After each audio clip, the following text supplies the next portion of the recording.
let's move on to our next one. So, I was just talking about this deck earlier, and it's Jiro. I think that she's got effectively two different builds right now. On air, she plays extremely different from all in good, but the all in good ones are pretty much the same thing. So let's talk about those ones. I think that of the two, the where's it at? The good symbol is a little bit more defensive, and the all one is a little more aggressive. Both of them are less aggressive than the air symbol. But let's talk about what this character does. At response speed, like we were talking about with Shigaraki, response speed is real good because your opponent can't really see it come in or interact with it in any way a lot of the time. She gives her charge attacks +1 damage for each card in her card pool. So like all of her sound attacks are getting bigger, right? It's a feedback loop. And then her weapon attacks get +1 speed because she's, I don't know, I guess that's just like they're fast. She's fast. She's talented. But the coolest thing this character does is that she scouts. She scouts the top 2 cards of both players' decks. And you can do this at any time during the enhanced step. She has some weird anti-synergy in that all of her sound attacks are flash attacks, right? Amplified Sound Blast is a flash attack, so is Specialized Sound Waves. But she's supposed to weave them kind of fluidly through each other. You're not supposed to just exclusively play flash attacks with this character. You're supposed to like poke with an enhanced step attack, and then you're going to play a flash attack after you know what you're going to check, and then maybe you build or you keep attacking depending on what you saw on that first attack. Some of the cooler things you can do with the character is you can save the enhance. If you don't care what you're going to be checking on the turn, you can play with any other character, and on your third attack, you like, I'm going to look at both decks, I'm going to see what you're going to draw, and I'm going to see what I'm going to check next turn. And if you have two good checks, you just, you hold them. You don't build, you just be like, I'm going to check 2 5s, that's sick. And then you get to hold your enhance for later on your opponent's turn. Because a lot of times on your opponent's turn, the first thing you do is scout the checks, right? But if you end your turn looking at the top 2 of both, you kind of get 2 enhances on your opponent's turn, which is really cool. And I think a fun way to do it, if you don't need to be checking really well, you're not scouting to like draw cards with things like Destined for Mainstream Success and things like that. But what this character does on the all-in good symbol is just kill you on turn 4 with Staff Strike shit. Unwavering Slash and Create Capturing Net have the sacred text for this character, which is both the charge and the weapon keyword. And that means for every card in your card pool, you are getting +1/+1. And when you have Staff Strike, it's a lot of cards in your card pool. And when you have Quick Creation, it's even more cards in your card pool. So a lot of times what this character is doing on turn 3 or 4, because you want to build for 2 turns and survive. Because on that last turn, oh man, you're going to hit real hard. So what you do is you go weapon attack, right? Or you can even do like weapon foundation into a foundation, right? And then Staff Strike. And then you combo enhance, and your next 2 ignore progressive. Then you play as many foundations as you possibly can and still be able to make your checks here, okay? Because you want to give your Create Capturing Net and your Unwavering Slash +6/+6 and +7/+7 and so on and so forth, because that just kills people. You can even like play Unwavering Slash into Improvised Blade, and it functions in exactly the same way. And it's very strong. I heavily recommend playing your Amplified Sound Blasts early to poke with, because people are kind of bad at holding low blocks into this character for some reason. Eventually you might phase them out as people learn how to play against them, but you want to have this for later, because then you can chain like multiple Staff Strikes, and that stuff gets nuts, right? Once if you've chained 2 Staff Strikes in a row, your late string Unwavering Slashes and Create Capturing Nets are coming in for like 12-14 attack, or 12-14 damage, and I don't think anybody gets to deal with an attack that has +8/+8 on it. It's just not possible without a speed reset or an attack reset, and that's why I have Night Watch. Apart from that, I do think that you need to have this action suite. Go Beyond lets you turn your pokes into Staff Strikes. I don't know if you need 2 of it, right? We could put that down to 1 of or something like that. But plus ultra is really, really strong for the character. We want to survive till turn 3 or 4, and that's kind of hard. You're so obvious doing the same thing, you know, just in general. Really, really strong character, and you can pivot it in this way. Celebrity status, I really like for this character because you can stack and then draw it with Destined for Mainstream Success or Stash Strike and things like that. So I thought it was cute. I was talking about it earlier on when I was talking about Kirishima, and this is a character that gets to do it pretty nicely. The good symbol is pretty much the same thing, but you get to play Kirishima stuff. Kirishima support, of course, super nuts, and you get Passing the Torch. Passing the Torch is super nuts for this character because you get to scout your checks, and if you see a 3 check, you can be like, oh, dude, I'll draw that attack. That seems really neat. And again, I'm trying to test out planning ahead and see if it has any potential. But yeah, just the same sort of thing.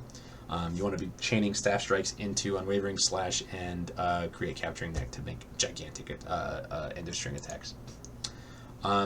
Capture Evildoers is super cool. I like that card a lot. It would definitely be a great sideboard option. I have a deck that I was working on that I was like, I think this is like a 3 or 4 of. Unfortunately, it's not great in this character because you can't really pivot the form on it at all. It's a 1 mid with a breaker 1, and I think on the all symbol, you want Erase, and you want plus ultra, and you want Go Beyond before you would want Capture Evildoers. Erase is just really good because you don't have any other ways to deal with your opponent's board. So, like, for example, if you're about to play an Unwavering Slash, and it's coming in with +8/+8, and it's going to do 14, but your opponent has a You're So Obvious, and they're just going to take 4 from it, like, you can Unwavering Slash, respond, and then erase their You're So Obvious. Now, it's not going to be easy. If it has +8/+8, you're going to play it on a 10 or something like that, but ideally you see this coming and you play it earlier in the chain, and you just seal it for the turn. So, erase, I think, is an important one for certain matchups. Let's talk about Air, though. Air, I think, is extremely aggressive, and this is like what I've been testing at 63 cards, but you can easily bring this down to 50, which is what you might want to do. I like a bigger deck. I like to have a ton of options, but this character is crazy aggressive on Air, and you'll notice that the all and good symbols don't play specialized sound waves because it's harder to string into Staff Strikes, but on this symbol you play 4 of. You play 4 of this easy. And I do think on the other symbols, I would eventually replace the improvised blades with specialized sound blades. It's just I don't want to check a 2 because I want to be building for 3 turns. I don't want to build 3 or 4 every single time that I build, so I can guarantee my late strings. But on this one, specialized sound waves, people complain, or they're talking about Kaminari looping attacks, and they're talking about Uraraka looping attacks, but she loops attacks and they get +6 damage, right? If she gets to turn 3 and you're not dead already, I mean, I'm serious, like, she can kill you on 2 pretty easily. Specialized sound waves, if she has 2 in her bin and she's playing 1 from her hand, she's going to play 3 attacks, and it's on a 5, 6, 7, you know, and the first one's at 6 damage, the second one's at 7 damage, the third one's at 8 damage, and it's like, it's response speed, and she drew a card each time she did it, and it's really dirty. So what does she do apart from that? How does she get the momentum to be able to do that, you say? Zero Gravity Lift. Zero Gravity Lift is just free for this character because if anybody's played in Standard UFS, 4 mid-8 throws are kind of a problem. And the thing is that 4 mid-8 throws are the exact same thing as a 3 high 7 throw because when you partially block it, you still take 4. Zero Gravity Lift is like that. I've had turns where, like, I went turn 2, I played a 0 Gravity Lift, and they took 4. And the next turn, I drew 2 0 Gravity Lifts and some other number of attacks. And I went 0 Gravity Lift, remove the 1 of my momentum. Play this one. 0 Gravity Lift, remove the 1 of momentum. It goes into momentum. And then I continue my turn. So before I did anything else my turn, I made 2 5 checks, which I could basically guarantee with Jiro, right? And I dealt 8 damage with 2 throws, 4 from the previous turn. So they were down 12 health before I even started doing anything else with the character. You read Jiro and you think, well, this has anti-synergy with 0 Gravity Lift. You just don't have to remove it unless it's on another 0 Gravity Lift, right? You want cards in your card pool for the later chain attacks, but this card is just momentum to pump into specialized sound waves. You're not removing it unless you're trying to shove in another 0 Gravity Lift. It's just regular momentum for specialized sound waves, and it's 4 damage, unless they use something like Wall Cling. Long-lasting explosion I think is super, super good because it's just printed very, very fast, and it makes your next one either fast or big. Giving specialized sound waves 3 speed, pretty good. Giving home run combat 3 speed, even better. This card has that magic text that I was talking about on the Momo and Jiro cards. It has charge and it has weapon, and even bigger than that, it has powerful X right? If you play this as your fourth form after playing 3 other attacks, it has powerful 5 and gives itself a momentum. So let's say you played a long-lasting explosion earlier on a turn, right? And you had 1 momentum. And then on this next turn, you went specialized sound waves, stack 2 5s. Okay, whatever, right? And then you played amplified sound blast, and then you played long-lasting explosion on a 7, tap 2. Okay. Now, you gave your next high attack 3 speed. So you come in with Home Run Comet, it gets plus 3 speed, and then it gets 4 speed and 4 damage. So printed, it's a 10 high for 8. You have 1 momentum. You shove one of those committed foundations into your momentum, and now you powerful 5 twice for 10 more damage. So it is a 10 high, what, 18? Somebody's dead, you know? Somebody's dead. It's very strong. And it's even fine, you know, played as your second or third form. It doesn't necessarily need to be like going all out just this one type of dunk. It's just a really, really strong card for this character. Better for her than it is for Uraraka even. So if you're trying to play Jiro, I recommend getting 4 of this card immediately along with your specialized soundwaves if you're playing her on air. I think the nice thing about her is that she's super versatile. You can play her 100 different ways. This isn't the only way to play the character. You can play Denki's stuff. Denki's dunk is also extremely good for the character. And discard Indiscriminate Shock Volts is also really, really good. I wouldn't play too many copies of Unwavering Slash in the same way that on all, I don't want to play too many copies of Specialized Soundwaves. Unwavering Slash requires you to have the asset. So I put 1 of it in because it has Charge and Weapon on it, right? That's really good. So even like you know, it can be pretty good. And if you ever get an earphone jack out or you have it in your discard pile and you have this card, it's just super, super free, super, super plus. We love that. It's super cool. Love it. Finally, Zero Gravity Capture, I think, is super good at this character. You're threatening high so much because you're borrowing a lot of Uraraka's attack lineup, right? And people don't know it, but they tend to block highs against throws just because it matches the zone, you know? So Zero Gravity Capture late string on like a 6 or something like that comes in for 8 or 9, and a lot of times they don't have another high block.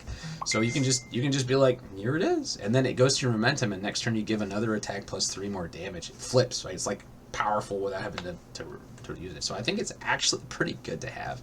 The only problem I have with this attack lineup is that it doesn't have enough high blocks for me to warrant playing as many copies of Infinite Potential as I do. I think Infinite Potential is a crazy card. I think it's insane because it's response speed, so it even hits flash attacks. But when you have releases and you have Infinite Potentials at 4 of, I think you can find enough of them. It's just, you know, I don't have... it's hard for me to find enough of it. Like I put latent skills in for the same reason, things like that. But I think that card is really good. Air's defense is also really, really good. You can probably take this, like I left a lot of these at 1 and 2 ofs just because I wanted you to see what Air can do. But like Shock Treatment is a really good card. Short Circuit is an incredibly strong card. It's actually like almost better than You're So Obvious. It doesn't check a 4 and it doesn't give their punch attack damage afterwards, right? It's just straight up non-charge attack, and like unless you're playing into another Jiro or another Uraraka or a Denki or something like that, it's gonna have the text on.